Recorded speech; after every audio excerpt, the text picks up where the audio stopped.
한 시인의 가을의 기도의 마음을 함께 나누고자 합니다.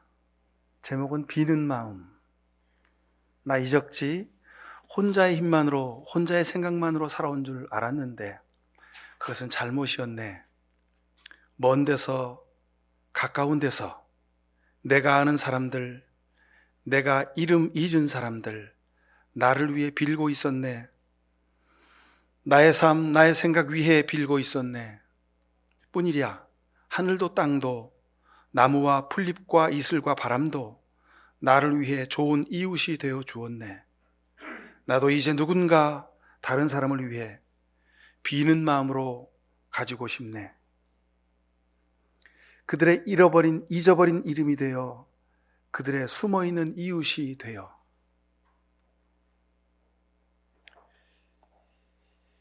기도란 단어는 하나도 없는데 그 시의 행간에 시인의 기도의 마음이 절절히 묻어납니다. 깊어가는 이 가을의 끝자락에 우리의 기도가 더욱 아름답게 불타오르기를 간절히 바랍니다. 누군가를 위해서 기도하는 구별된 그런 시간, 그 시간이야말로 우리를 더 깊이 성숙하게 하는, 열매 맺게 하는 하나님의 은혜의 시간인 것을 기억하시기 바랍니다. 지난 주간 중에 밤에 또 비가 막 내렸습니다. 상암동에. 막 그냥 뇌우도 요란했죠. 가까운 월드컵 공원에 아마 그 번개가 떨어졌나 봐요. 그냥 번쩍 하더니 번쩍하는 순간에 갑자기 우르릉 쾅쾅 하는데 그냥 여러분 상암동에 사시는 분들 다 경험하셨죠. 그냥 막 땅이 다 막 흔들리는 그런 경험을 했습니다. 깜짝 놀랐어요. 이렇게 가까운 데서 번개가 떨어지고 천둥이 치는 거는 저도 오랜만에 경험을 했습니다. 저는 그 번개를 보면서 다시 한번 주님의 뜻을 기억했습니다. 우리 교회 뒷동산에 단풍나무들이 여러 그루 있습니다. 우리 교회 지을 때 어느 분이 헌물해 주신 단풍나무인데 제가 청주에 가서 그걸 트럭에다 싣고 가지고 와서 여기다 다 심은 겁니다. 근데 한 30여 그루 심었는데 한 반은 죽고 반은 남아서 그래도 이 가을에 아주 이쁘게 아주 붉게 물든 단풍을 볼 수가 있어서 감사합니다. 근데 그 단풍잎을 보면서 번개를 보면서 생각했습니다. 그 붉은 단풍잎 속에 몇 개의 번개가 담겨 있을까 그런 생각을 해보았습니다. 그 단풍잎 하나 속에 봄날의 따뜻한 햇살, 여름 장마의 억센 비바람, 복도의 중에 불타는 그 태양빛, 번개와 천둥이 그 속에 다 들어있는 거죠. 그러기에 세상에 소중하지 않은 것은 하나도 없습니다. 당연한 것은 더군다나 그렇습니다. 우리는 그냥 당연한 그냥 당장 그냥 거기 있나 보다 그렇게 생각합니다. 여러분 다시 생각하셔야 됩니다. 한 집안에서 살아가는 부모와 자식, 형제지간 그리고 친지들 우리가 함께 예배하는 우리 교우들 모두가 다 여러분 이게 당연한 게 아니라 하나님의 특별한 은혜임을 기억하실 수 있길 바랍니다.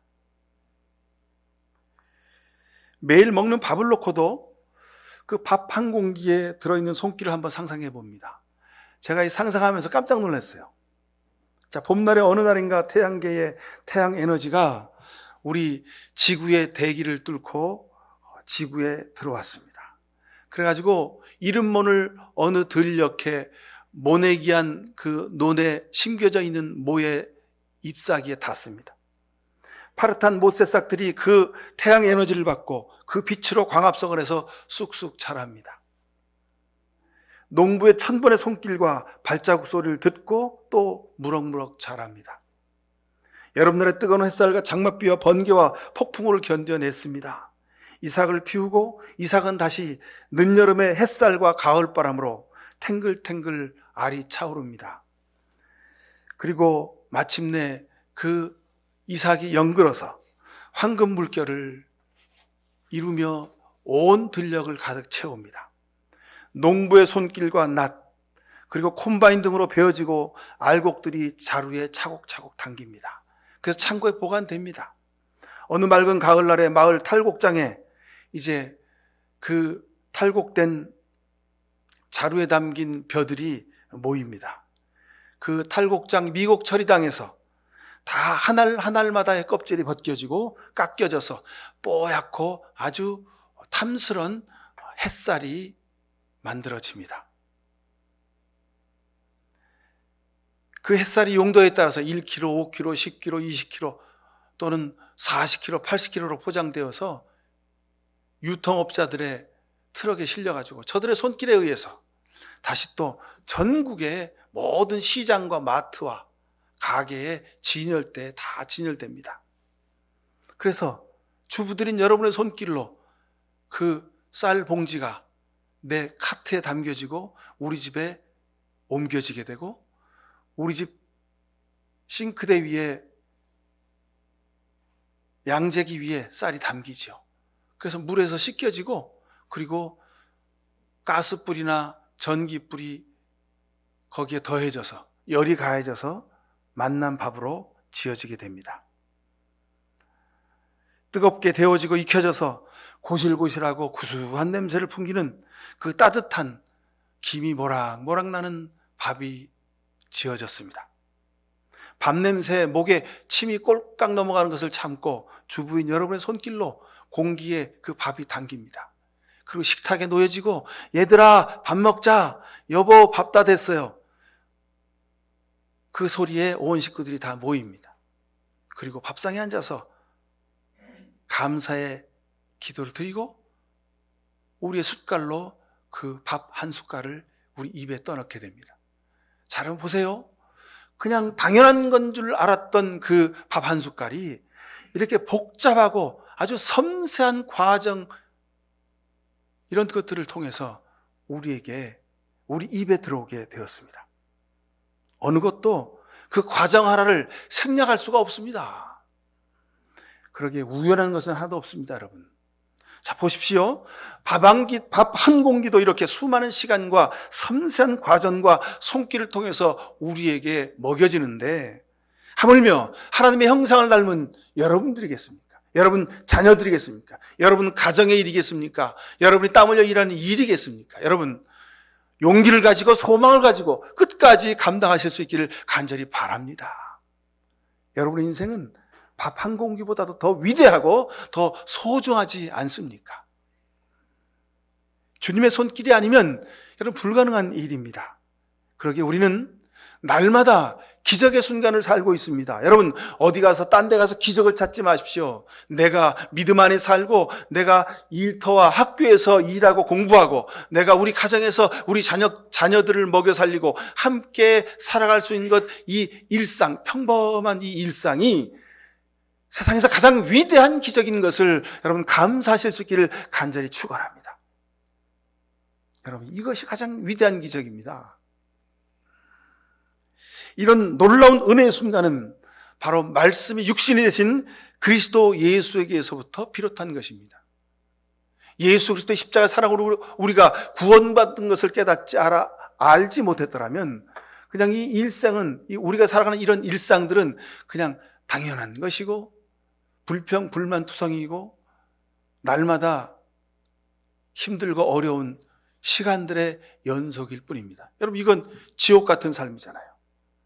기적과 축복의 시간과 일상들이 내게 늘 힘들고 괴로운 것들이 된다면 여러분 이건 얼마나 안타까운 일입니까? 다 똑같은 일상을 삽니다.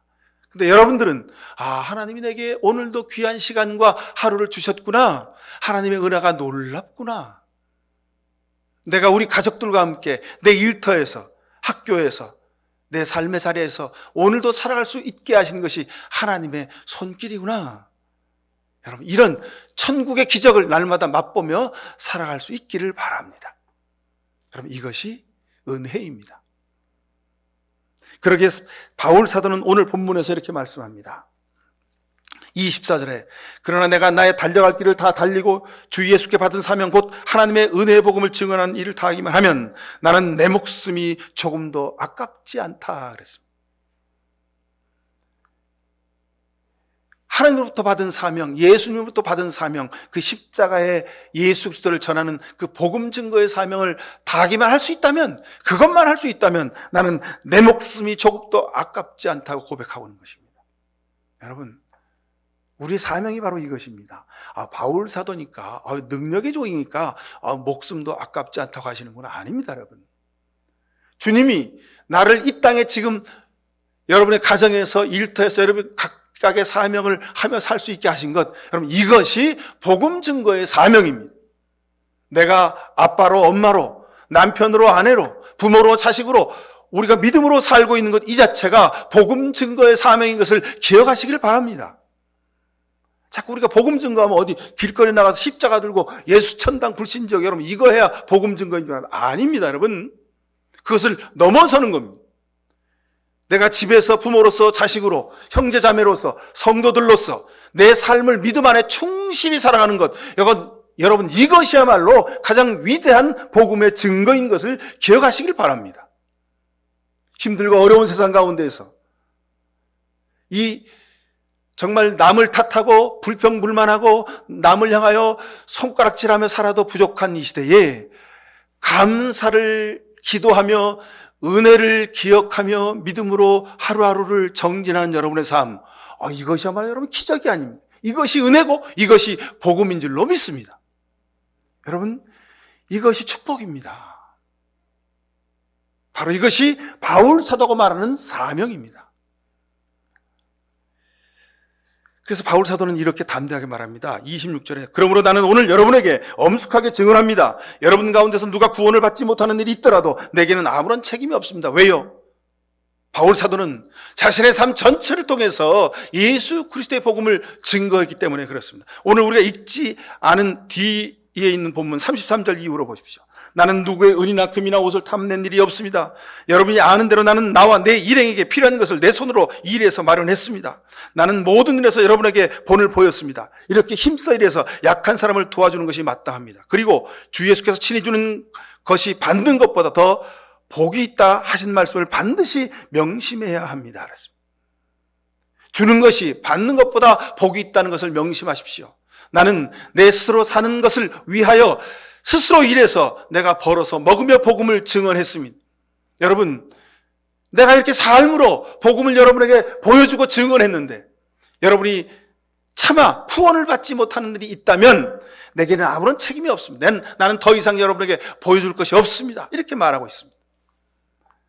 그래서 오늘 사도 바울은 에베소 교인들에게 이제 여러분과 나는 다시 볼 수가 없을지도 모릅니다. 이렇게 말합니다. 그래서 에베소 교인들이 너무도 안타까워서 울면서 사도 바울과 입을 맞추고 그렇게 작별을 한 내용이 바로 오늘 본문의 말씀입니다. 그 중에서 우리가 꼭 기억해야 될 말씀 32절입니다. 나는 이제 하나님과 그의 은혜로운 말씀에 여러분을 맡깁니다. 나는 이제 하나님과 그의 은혜로운 말씀에 여러분을 맡깁니다. 하나님의 말씀은 여러분을 든든히 세울 수 있고 거룩하게 된 모든 사람들 가운데서 여러분으로 하여금 유업을 차지하게 할 수 있습니다. 그랬습니다. 하나님과 그의 은혜로운 말씀에 여러분을 맡깁니다. 그 은혜로운 말씀이 여러분을 든든히 세워주고 여러분을 거룩하게 하고 여러분으로 하여금 하늘나라의 유업을 차지하게 할 수 있다는 것입니다. 에베소 교인들을 위해서 아주 간절한 마음이 담긴 유언과 같은 마지막 당부의 말씀입니다. 여러분, 사람이 살다 보면 만나기도 하고 헤어지기도 합니다. 만나고 헤어짐이 일상이기에 다시 만날 수 없더라도 오직 말씀으로 하나님 나라와 은혜와 복을 누리라고 그렇게 당부의 말씀을 하고 있는 겁니다. 능력의 종 바울이 마지막에 특별히 부탁한 것이 여러분 성령의 능력으로 사십시오. 은사를 사모하십시오. 하나님의 축복을 받으십시오. 이런 말씀이 아니고 오직 하나님 말씀에 여러분을 맡긴다고 그렇게 말씀하고 있습니다. 이게 무슨 얘기입니까? 오직 말씀만이, 하나님 말씀만이 여러분의 삶을 책임져 주시고 든든하게 하시고 하나님 나라를 유업으로 받을 수 있도록 이끌어 주신다는 말씀입니다. 여러분 기억하십시오. 오직 말씀만이 거룩하게 할 수 있습니다. 말씀이 사도 바울의 은혜의 말씀보다 더 중요하다는 것을 말씀합니다. 여러분, 사람의 생각으로는 날마다 넘어집니다. 내 생각으로는 모든 일이 걱정거리요 시험거리입니다. 손바닥을 날마다 뒤집어야 되는 그런 삶을 살 수도 있습니다. 그러기에 말씀 위에 서라는 겁니다. 사도 바울은 2000년이 지난 지금 2022년을 살고 있는 우리에게도 이 당부를 오늘 하시는 이유가 이것입니다. 오직 말씀으로 승리하십시오. 내 생각으로 살면 나중에는 예수님의 십자가도 걸림돌이 될 것입니다. 예수님의 십자가를 바라보며 구원 얻고 믿음으로 살았는데 예수님 십자가가 내게 걸림돌이 되는 경우가 생기다는 겁니다. 왜요? 말씀보다 내 생각이 앞서기 때문에 그렇습니다. 스펄전 목사님은 위대한 전도자여 설교자였습니다. 그분은 지금 우리 이렇게 마이크를 놓고 설교하죠. 그분은 수천 명이 모인 자리에서 육성으로 설교했습니다. 근데도 다른 사람들이, 그 앉은 사람들이 다 듣고 눈물 흘리고 은혜 받으며 그렇게 감동되었던 영국의 부흥운동의 핵심에 서 있었던 목사님입니다. 근데 이 목사님이 이런 말씀을 합니다. 아무도 성경을 능가하지 못합니다. 성경은 우리의 세월과 함께 넓어지고 깊어집니다. 위대한 설교자였고 전도자였던 스펄전 목사님도 자신의 모든 설교가 성경 한 줄에 절대로 미치지 못한다고 그렇게 말하고 있습니다. 요즘 이런 분들이 많죠. TV에 기독교 채널 틀면 언제나 예배가 나오고 설교가 나옵니다. 그래서 저 목사님 오늘도 은혜로운 말씀하시네.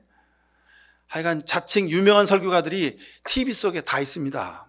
근데 온종일 그것만 듣고 있습니다. 그렇죠. 무슨 예능 프로그램 보는 것보다 예배 설교를 듣는 것이 더 좋을 수도 있습니다만 여러분 설교 중독에서 벗어나시길 바랍니다.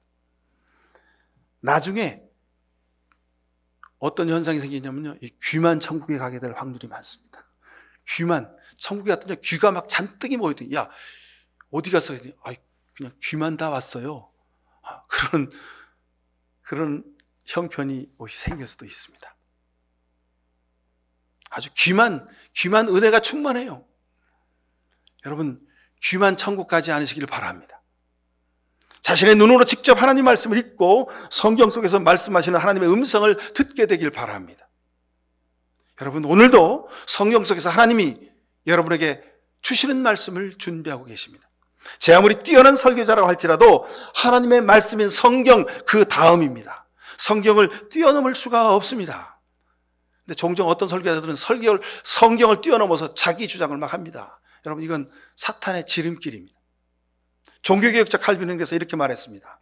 성경이 말씀할 때 하나님이 말씀하시는 것이다.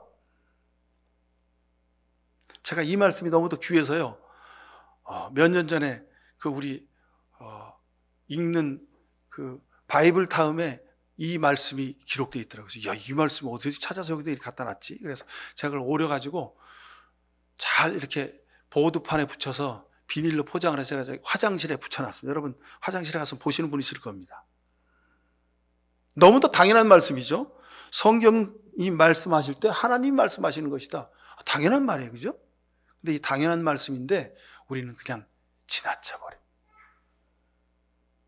너무도 당연해서 너무도 중요한 말씀인데 너무 당연해가지고 그냥 잊어버리고 지나치는 거예요. 성경을 읽을 때 그냥 지나쳐버려요. 루터는 종교개혁을 하면서 1522년에 성경을 독일어로 번역합니다. 그리스, 라틴어, 히브리어로 된 성경을 독일어로 번역하기 시작했습니다. 중세는 어떤 시대입니까? 하나님의 말씀보다 교황의 말이 우선되었던 카톨릭의 어두운 시대가 중세 시대였습니다. 그래서 루터는 종교개혁하면서 성경을 제일 먼저 번역했습니다. 후스도 그랬고 칼빈도 그랬고 모든 종교개혁자들이 전부 다 자신의 모국어로 성경을 번역하고 종교개혁을 시작했습니다. 왜일까요?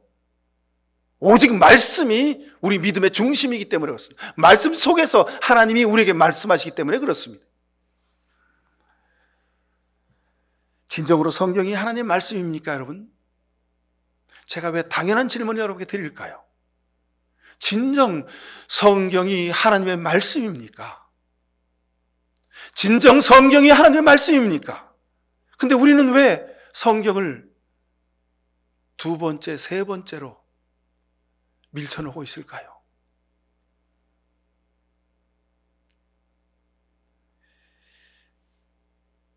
여러분 혹시 제가 이런 비유를 하면 좀 너무 천박할까요? 혹시 대통령이 여러분을 위해서 66권짜리 이런 두툼한 편지를 하나 써갖고 여러분한테 줬다고 생각하시면 어떻게 하시겠습니까? 여러분 난리 나지 않겠습니까? 그죠? 야, 대통령이 나한테 이걸 써줬어? 야, 이거 봐. 야, 66권이나 돼. 2000페이지나 돼. 이거 대통령이 나한테 써준 거야. 아유, 자손 대대로 보관하고 아주 그냥 난리 날 겁니다. 그죠? 근데 여러분, 이 말씀이 대통령이 써준 글과 비교되겠습니까? 하나님의 말씀입니다. 근데 우리는 너무 당연해서 그냥 지나쳐 버립니다. 제가 지난주, 이번주 말씀에 대해서 강조하는 이유가 여기 있습니다. 여러분, 이 시대를 살아갈 수 있는 비결은 오직 말씀밖에 없습니다. 이 어둠의 시대를, 이 혼돈의 시대를 이길 수 있는 능력의 원동력은 말씀밖에 없습니다. 성경 말씀으로 날마다 내 심령의 골수가, 내 뼈마디가 다 쪼개지고 깨어질 수 있기를 간절히 바랍니다. 하나님의 말씀이 내게 전해졌는데, 하나님이 내게 말씀하시는데 우리는 그냥 당연한 것으로 알고 그냥 넘어갑니다. 오늘은 바쁘니까 그냥 성경 있는 것 대충 넘어가지 뭐. 그래서 우리가 세상 살면서 하나님 말씀보다 내 생각이 앞서게 되는 것이 바로 이런 이유 때문에 그렇습니다. 왜 말씀으로 다시 돌아가야 합니까? 자, 지난 주일날 제가 여러분들에게 말씀드렸습니다. 십자가에 죽어가면서 예수님이 다 이루었다 하셨다 그랬습니다. 멋있게 들리기도 합니다만 이 말씀이 어쩌면 우리 믿음의 삶의 결정적인 걸림돌이 되기도 합니다. 왜요? 믿는다고 하면서, 신앙으로 산다고 하면서, 그리스도인이라고 한다고 하면서도 우리는 늘 세상적인 가치와 내 기준으로 살아가기 때문에 그렇습니다. 다 이루었다? 세상적인 기준으로 보면 둘 중에 하나입니다. 제정신이 아니거나 바보이거나. 여러분 그렇지 않습니까? 뭘 다 이루었습니까? 실패했잖아요. 결정적으로 다 이제 아무것도 아닌 것이 되었잖아요. 이사야 때부터 예언하신 준비된 메시아, 그 역사가 예수 그리스도를 통해서 진행되었습니다. 베들레헴의 별이 빛났고 그 마국간에 아기 예수님이 탄생되었습니다. 그리고 수많은 목동들이 와서 예수님의 나심을 경배했습니다. 그리고 예수님은 어려서부터 아주 특이하게, 독특하게 하나님의 아들이신 모습이 드러나 보였습니다. 30살이 되어서 복음을 증거할 때마다 기적과 이사가 나타났고 수많은 무리들이 예수님을 따랐습니다. 12명의 제자들이 자신의 모든 개인적인 삶을 내팽개치고 오직 주님을 위하여 헌신하며 충성하며 살았습니다. 그런데 이게 웬일입니까? 마지막에 가장 수제자가 예수님을 배반하고 예수님을 팔아넘겼고 베드로는 예수님을 부인했습니다. 그리고 모든 제자들이 다 예수님을 떠나 도망갔습니다. 어디서? 예수님이 십자가 달려 죽는 그 현장에서. 여러분, 세상의 정치 지도자도요, 자기가 신뢰하고 자기가 따르는 정치 지도자가 위급한 일에 빠지면 어떻게 됩니까? 그 지지자들이 결집합니다. 모여서 끝까지 투쟁하자고 막 그러잖아요. 세상인에 보면. 근데 여러분, 적어도 다른 사람은 다 도망가도 예수님의 제자들은 생명을 내놓고 예수님 죽이려거든, 예수님 잡아가서 죽이려거든 나부터 죽여라, 뭐 이래야 되지 않겠습니까? 근데 예수님의 제자들은 아주 보기 좋게 다 도망가 버렸어요. 그리고 예수님 홀로 십자가 달려 죽으셨습니다. 실패한 겁니다. 십자가에서 끝났습니다. 근데 예수님은 십자가에 죽으시면서 다 이루었다 하셨습니다. 하나님은 그 마지막 순간에 하나님의 역사를 다시 시작하시는 겁니다. 진정한 하나님의 생명의 역사를 그 십자가 위에서 고난과 죽음을 뚫고 시작하시게 된 겁니다. 여러분, 우리 기독교 신앙은 바로 여기서 가짜와 진짜가 구별됩니다. 넉넉하고 풍성하고 여유롭고 내가 하는 대로 다 될 때 그때는 아무것도 아닙니다. 근데 하는 일마다 안 되고 엎어지고 자빠지고 미끄러지고 모든 것이 다 내 속에 근심 걱정 염려 그리고 고생과 고난이 닥칠 때, 눈물의 밥을 먹게 될 때, 그때 여러분, 그때가 진짜 하나님의 은혜의 순간임을 기억하실 수 있기를 바랍니다. 우리 개인의 삶도 마찬가지요. 우리 공동체도 마찬가지요. 우리가 사는 국가의 역사도 마찬가지. 바로 이때가 구원과 은혜의 때입니다. 하나님의 역사는, 하나님의 구원은, 하나님의 은혜는 바로 이 십자가에서부터 시작되는 것입니다. 근데 내 뜻과 내 생각으로 살다 보니 십자가가 걸림돌이 되더라는 겁니다. 이게 얼마나 모순입니까? 십자가를 져야 하는 순간에 아유, 이거 내게 부담되는데 그냥 관둬. 그게 우리 삶의 현실입니다. 하나님은 말씀을 통해서 우리에게 역사하셨습니다. 그게 66권의 성경이고, 이 성경은 우리 삶의 내비게이션입니다. 여러분, 모르는 길을 가려면 지도가 있어야 되죠. 근데 그 지도를 대신하는 게 뭡니까? 우리 요즘 차에 하나씩 다 달려있죠? 그 내비게이션입니다. 그거 있어야 모르는 길을 가는 겁니다. 지도가 있어야 가는 겁니다. 마찬가지입니다, 여러분. 우리 사는 인생, 우리의 삶, 그 누구도 두 번 살고 있는 사람 하나도 없습니다. 다 첫 번 인생을 사는 겁니다. 유일한 인생을 사는 겁니다. 그러기에 아무도 가보지 않는 길을 지금 가고 있는 겁니다. 2022년 11월 20일 우리 인생의 첫날이자 마지막 날입니다. 내일 우리에게 그날이 올런지 모릅니다. 내일 우리에게 그날이 오면 그날도 우리 인생의 처음이자 마지막인 날입니다. 그러니 매뉴얼이 있어야 됩니다. 안내서가 있어야 됩니다. 내비게이션이 있어야 합니다. 근데 그 내비게이션을 자기가 한대, 자기가. 내 생각으로, 내 철학으로, 내 가치관으로, 내 고집으로 한다는 거예요. 여러분, 이것이야말로 얼마나 멍청한 일입니까? 얼마나 바보 같은 일입니까? 가보지도 않는 길을 자기가 안 돼. 여러분, 이거 거짓말 아니에요. 그죠? 가보지도 않는 걸 자기가 어떻게 알아요? 하나님이 여러분을 위해서 내비게이션을 66권의 성경을, 우리 인생의 매뉴얼을 준비해 두셨습니다. 여러분, 그러니 이 말씀대로 살아가실 수 있기를 간절히 바랍니다. 오늘도 하나님이 이 말씀 속에서 여러분을 인도해 주기 위하여 기다리고 계십니다. 그러니 여러분, 제발 이 성경 내치지 마시고, 아무리 바쁜 일이 있어도, 아무리 급한 일이 있어도 이 성경 읽고 성경 묵상하고 이 말씀대로 하루하루를 살아가시길 간절히 바랍니다. 여러분, 방법이 없어요. 왕도가 없습니다. 누가 인생을 이렇게 살라 저렇게 살라. 여러분, 우스운 소리입니다. 그 거짓말입니다. 세상에 그 누구도 인생을 두 번 살아본 사람이 없기 때문에 그렇습니다. 오직 우리를 만드신 하나님만이 우리의 미래를 아십니다. 우리 인생을 아십니다. 자, 누가복음 5장 1절 이하에 보면 갈릴리 바다에서 밤새도록 시몬과 그 형제들이 고기를 잡습니다. 근데 한 마리도 잡지 못했어요. 물가에 배를 대고 그물을 씻고 있습니다. 그때 예수님이 시몬의 배에 올라 앉으셨습니다. 시몬아, 깊은 데로 나가서 그물을 던져라. 그러면 고기가 많이 잡힐 거야. 자, 이 이야기를 하고 나서 시몬의 반응을 보십시오. 선생님, 우리가 밤새도록 애를 썼지만 아무것도 잡지 못했네요. 하지만 주님이 그렇게 말씀하시니 제가 그물을 내리겠습니다. 자, 보세요. 평생을 갈릴리 호수에서 고기잡이 했던 베드로와 그 형제들. 근데 고기라고는 한 번도 잡아보지 못했던 젊은 청년 예수님. 누가 고기를 잘 잡겠습니까? 누가 더 경험, 노하우가 많겠습니까? 베드로 아니겠습니까? 그죠? 근데 예수님이 그렇게 말씀하셨는데, 선생님, 모르는 소리 하지 마세요. 우리가 밤새 고기 있는 데는 다 샅샅이 뒤져서 금을 던졌는데 없어요. 지금 고기들이 다 땅바닥에 가라앉아 있나 봐요. 모르는 소리 하지 마세요. 우리가 더 잘 알아요. 근데 여러분, 베드로가 이렇게 말했으면 어떻게 되겠습니까? 아무 일도 일어나지 않았습니다.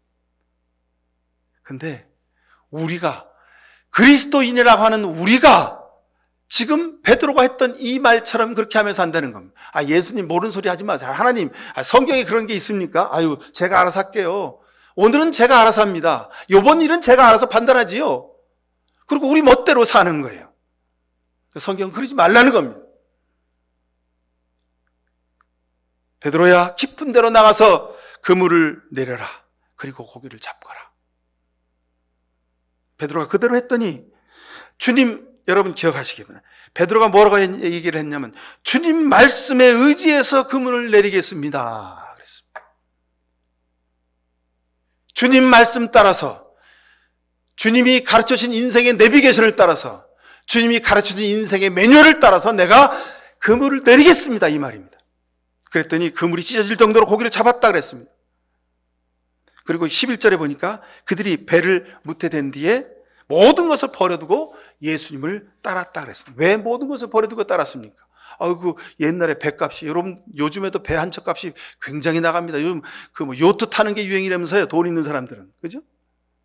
근데 옛날 베드로에게 배 한 척은요, 전 재산입니다. 근데 그걸 버려두고 예수님을 쫓아갔다는 거예요. 베드로의 삶을 압축해서 보여주는 장면입니다. 베드로가 예수님을 의지했을 때는 그물이 찢어지는 일이 생겼습니다. 말씀을 의지한 베드로는요, 고기를 잡았어요. 근데 그 고기 팔러 가야 되잖아요. 가장 급한 게. 예수님은 둘째고 고기 팔러 가야죠. 그죠? 고기 팔아서 주머니에다가 돈을 두둑히 챙기고, 우리 예수님 좀 기다리세요. 이 배도 좀 처분하고, 그러고 가야 될 거 아니에요. 근데 고기도 버려두고, 배도 버려두고 예수님을 쫓아갔던 거예요. 왜요? 예수님이 내 인생의 길이고 빛이고 진리이기 때문에 그렇습니다. 자신의 생각을 다 버렸다는 겁니다. 어디 앞에서? 예수님 말씀 앞에서.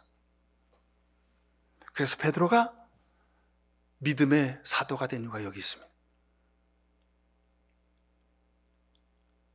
근데요, 이 베드로의 이 말씀을 의지한 행동 때문에 화병이 난 사람이 있습니다. 누구냐면 마가복음 1장 30절에 보면요, 베드로의 장모님이 열병으로 누워 있었답니다. 마가복음 1장 30절이면요, 이게 무슨 얘기입니까? 예수님이 본격적으로 복음을 전하기 전에 제자를 부르시고, 그리고 막 복음을 전하려고 하는데, 베드로랑 같이 이제 막 제자들이랑 이렇게 복음을 전하러 막 떠나려고 하는데 소식이 들려오는 거예요. 선생님, 베드로 장모님이 지금 열병으로 누워 있답니다. 여러분 생각해 보시죠. 왜 베드로의 장모님이 열병에 들었을까요? 우리 식으로 말하면 화병 난 겁니다. 화병 나서 쓰러지신 거예요. 왜요? 시집간 딸이 얼마나 걱정입니까? 아니, 베드로라는 청년이 있는데, 이 녀석이 고기를 꽤나 잘 잡아. 그리고 배도 한 척 있어. 내 딸 시집 보내면 그래도 밥은 굶지 않겠구나 하고 거기다 시집 보냈어요. 근데 이게 어느 날 갑자기 예수라는 청년을 만나더니, 배도 버려두고 고기도 안 잡고 그 예수 따라다니면서 복음 증거하러 다닌다네. 그러니 딸 시집 보내니 엄마가 화병이 난 거예요. 저 사위 저놈 때문에 우리 딸 굶어 죽게 생긴 거예요. 그러니까 열병이 난 거예요. 그래서 몸져 누웠어요. 집안 살림도 안 하고 가정도 안 하고 돈도 안 벌어오고, 그리고 복음 증거하러 다닌다고 지금 그렇게 댕기는 거예요. 그러니 어느 장모가 병 안 나겠어요? 병 나는 게 당연한 겁니다. 이를 아신 예수님이 복음 증거하러 가시기 전에 베드로와 함께 그 장모님 집에 가는 겁니다. 베드로의 처갓집에 가신 거예요. 그리고 말씀을 의지한 베드로를 위하여 그 장모님의 화병을 고쳐주시는 겁니다. 여러분, 베드로가 자기 생각을 예수님 말씀보다 앞세우면 어떤 일이 일어나는지를 한번 또 보시기 바랍니다. 내가 사람들한테 잡혀서 고난받고 십자가 달려 죽어야 될 것 같다. 그래 내가 하나님의 뜻을 이루는 거야. 예수님이 이렇게 차분하게 말씀하십니다. 근데 베드로가 이 말 듣고 깜짝 놀란 거죠. 선생님, 그게 무슨 말입니까? 아니, 우리는 어쩌고요? 아니, 여기까지 우리가 왔는데 선생님 고작 십자가 달려 죽는 것이 끝입니까? 그럼 우리는 어떻게 하라고요? 선생님 다시 생각하세요? 선생님 다시 생각하세요? 하고 예수님 멱살을 잡았다고 성경에 기록하고 있습니다. 예수님이 베드로 보고 뭐라고 하셨습니까? 이 사탄아 물러가라. 이 사탄아 물러가라 그랬습니다. 자, 말씀을 의지해서 그물을 내리고 고기를 잡고 그랬음에도 불구하고 배를 버리고 고기를 버리고 예수님을 쫓았던 그 믿음의 사람 베드로가 예수님 앞에 사탄이 되어버렸습니다. 말씀을 의지한 베드로, 또 하나 자기 생각을 앞세운 베드로, 이건 같은 사람입니다. 이게 오늘 사는 우리의 모습입니다. 말씀을 의지한 베드로가 되시겠습니까? 아니면 자기 생각을 앞세운 베드로가 되시겠습니까? 여러분이 선택하셔야 합니다. 그래서 오늘 사도 바울이 26절에 여러분 가운데서 누가 구원을 받지 못하는 일이 있더라도 내게는 아무런 책임이 없습니다 하신 말씀이 바로 이런 이야기입니다. 시편 119편에 50절에 보니까 주님의 말씀이 나를 살려주셨으니 내가 고난받을 때 그 말씀이 나에게 큰 위로가 되었습니다. 여러분, 하나님 말씀이 나를 살려주신 것을 기억하고 그 말씀이 내게 위로가 된 것을 기억하실 수 있기를 간절히 바랍니다. 그러기에 이 말씀이 날마다 우리 눈앞에 떠나지 않게 되기를 바랍니다. 89절에 보면 주님의 말씀은 영원히 살아있으며 하늘의 굳건히 자리 잡고 있습니다. 그래서 하나님 말씀은 영원히 살아있답니다. 왜요? 하나님 말씀이기 때문에. 성경에 쓰여진 인쇄된 이 말씀은 살아있는 말씀입니다. 능력의 말씀입니다. 이 말씀 속에 하나님의 영이, 하나님의 능력이 나를 사로잡는 것을 여러분 경험하게 되실 수 있기를 바랍니다. 성경을 읽으면서 하나님이 나한테 이 말씀을 하시네. 하나님이 어떻게 나를 아셨지? 아, 내가 이 길로 가야 하는구나. 여러분들 이런 경험이, 이것이 은혜 아니고 무엇이겠습니까? 96절에 보면 아무리 완전한 것이라도 모두 한계가 있다는 것을 알았습니다. 그러나 주님의 계명은 완전합니다. 여러분, 내가 아무리 계획을 세고 준비를 하고 내가 아무리 땀 흘려 노력하고 수고해도 여러분 안 될 때가 어찌 그리 많습니까? 그죠? 10가지 중에 8, 9은 잘 안 되지 않습니까? 하나님 말씀 앞에 무릎 꿇고 기도하실 수 있기를 바랍니다. 하나님 말씀을 의지하실 수 있기를 바랍니다. 모든 것은 사람이 계획할지라도 이루시는 분은 누구라고요? 하나님이시라고요.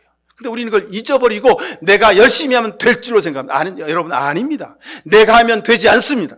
하나님이 하셔야 되는 겁니다. 여러분, 우리가 말씀을 읽어야 되는 이유가 여기 있습니다. 시편 119편 103절에 보니까 주님의 말씀의 맛이 내게 어찌 그리도 단지요 내 입에 꿀보다 단이다 그랬습니다. 그래서 하나님 말씀을 읽게 되길 바랍니다. 하나님 말씀이 너무도 달아서 세상의 그 어떤 것보다도 내게 가장 우선될 수 있기를 간절히 바랍니다. 여러분, 주님의 말씀이 그래서 길이고 빛이고 진리입니다. 이 말세의 때에 많은 사람들이 내가 그리스도라고 말합니다. 내가 능력자라고 말합니다. 나한테 와서 말씀을 들어야 은혜가 되고 구원 얻을 수 있다고 말합니다.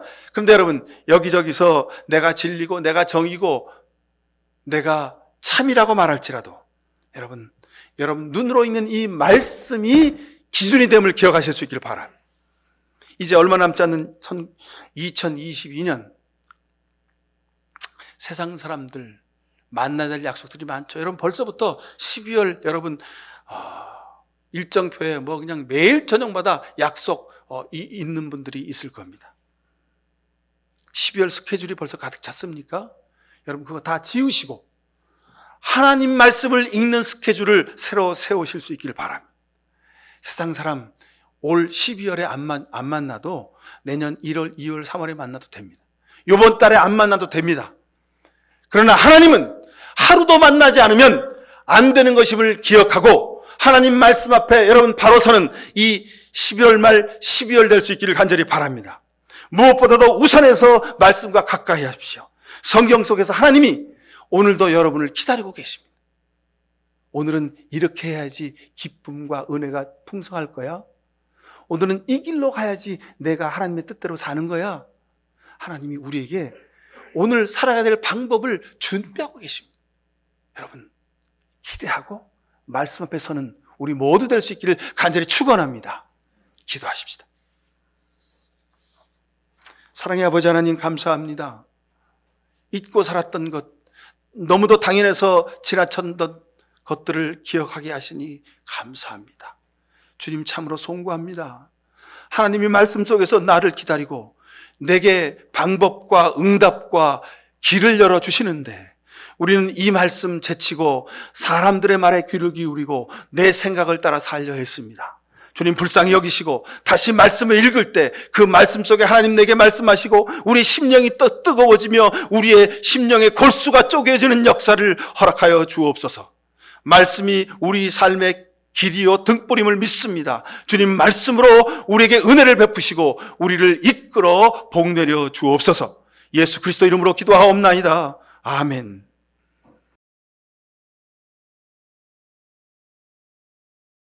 이제 세상 사는 동안 사람이나 세상을 의지하지 아니하고 오직 말씀 위에 서서 말씀을 의지하여 십자가 지고 주의 뒤를 쫓겠습니다. 이런 귀한 결단하는 주의 백성들 머리 위에 하나님 아버지의 특별하신 사랑과 예수 그리스도의 십자가의 보혈의 은혜와 성령의 복내렸음이 이 가을 2022년을 마감하는 아름다운 저들의 발걸음 위에, 그리고 이 나라 민족의 역사 위에 지금부터 영원히 함께해 주시옵기만을 간절히 축원하옵나이다. 아멘.